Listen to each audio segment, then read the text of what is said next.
In decades past, buying a comic book would give you a complete story. But nowadays, the story just continues on, issue after issue after issue. We'll take a look back at some comics from different time periods, different companies, different writers, and see, are these comics any good? Can you read them out of context? Hey guys, welcome back to another episode of Comic Books Out of Context. You know, it used to be when you got a comic book, you got a complete story. You could read it from beginning to end, and you got everything you needed to enjoy and fully understand that story. But nowadays, comic books are so broken up and so expanded and showing you every tiny little detail that's going on in these characters' lives that it's gotten to the point where they have to go 5, 10, 20 issues sometimes to get completely through a story because they've broken it down so much. And in fact, a lot of comic book writers aren't even writing comics because they like comics. They're writing comics to pitch a Netflix series or try to get a movie script out there. So what I've done is I've bought a bunch of comics over the last few months from different comic book stores, comic conventions, whatever. I mean, yes, there's been a pandemic and things were shut down, but when things opened, I went in and started digging through a bunch of discount boxes, and when we had a convention here in town, I went in and grabbed a bunch of stuff out of the dollar boxes, and I looked for random stuff from different comic book series, from different publishers, from different time frames. There's stuff from the 70s, from the 80s, from the 90s. There's even stuff from the 2000s in here. And I'm mixing this up, and I'm going to pick one at random. I don't know what I'm reading today. Now, you know, of course, because you've clicked on the thumbnail in order to watch the video. So you're in the future, I'm stuck in the past. Your past is my present, and in my present, I'm going to be reading a comic today that I am shuffling and pulling out of this deck. Today we are reading Superman number 368. Can you read this comic book out of context? Let's take a look.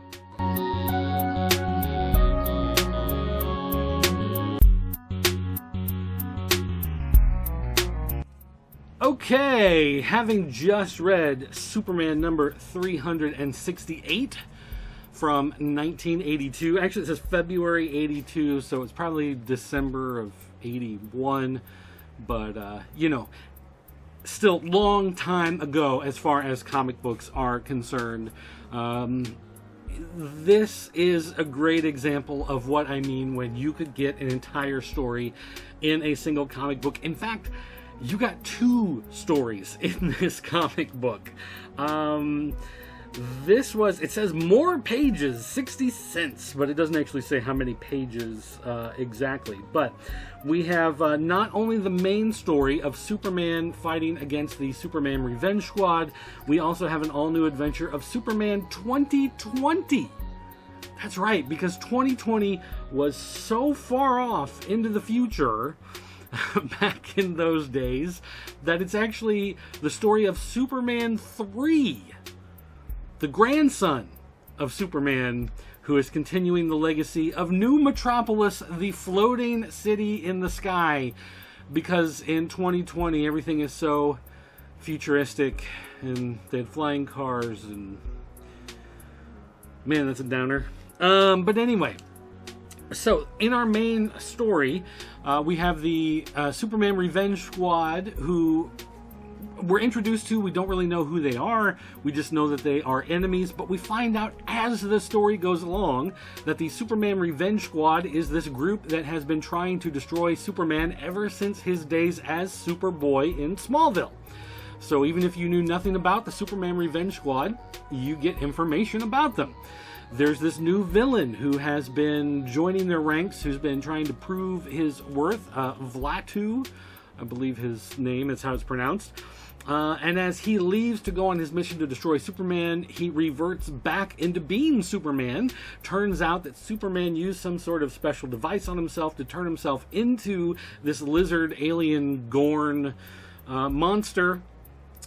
He goes through all the training, but he has no memory that he actually is Superman. So when he leaves, he comes back to Earth.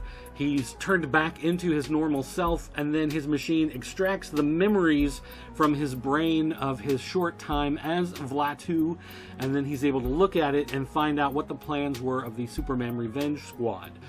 But we find out that the Superman Revenge Squad actually knew that it was Superman in disguise, and they put a post-hypnotic suggestion in him, knowing that Superman would turn back into himself, that when he saw his reflection, he would believe that he was an android built by the Superman Revenge Squad out to destroy Superman.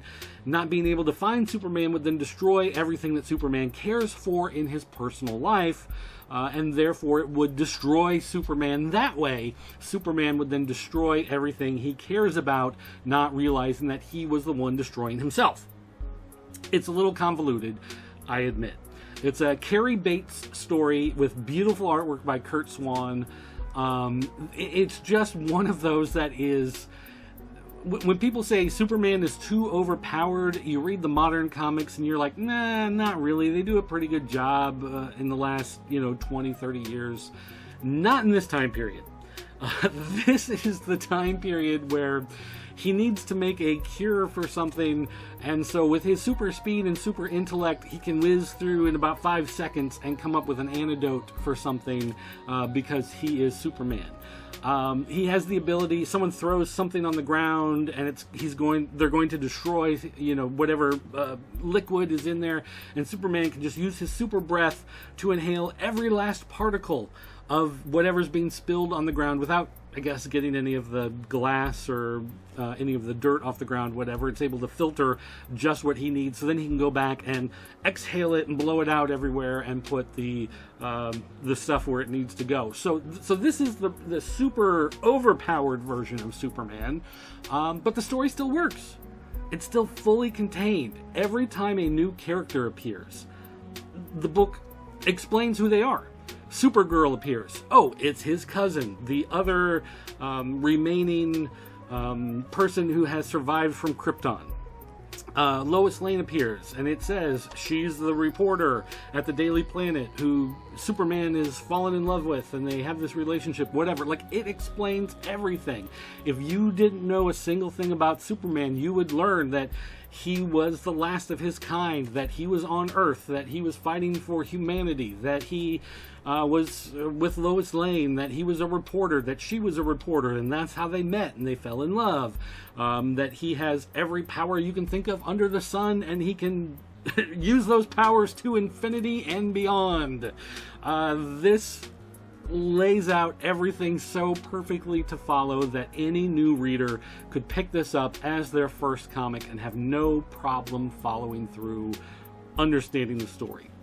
And then Superman 2020, a concept that I don't remember at all. I don't remember Superman 3 being the third version of Superman, so to speak. Not the movie, obviously. I remember Richard Pryor. But this being is the grandson of Superman. We see Clark Kent as an old man TV reporter, showing what's going on with New Metropolis.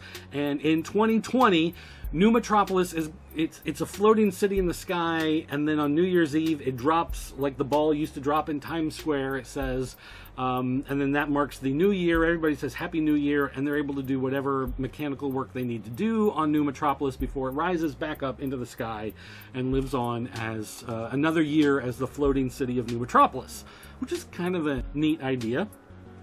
Except, apparently, in New Metropolis in 2020, someone released a virus. And the virus in 2020 is going to destroy everybody.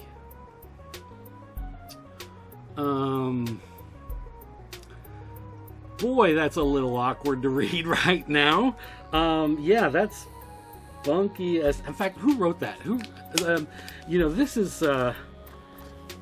The backup story was, of course, not written by the same guys. Bob Rozakis? Rozakis? I don't know who that is, but,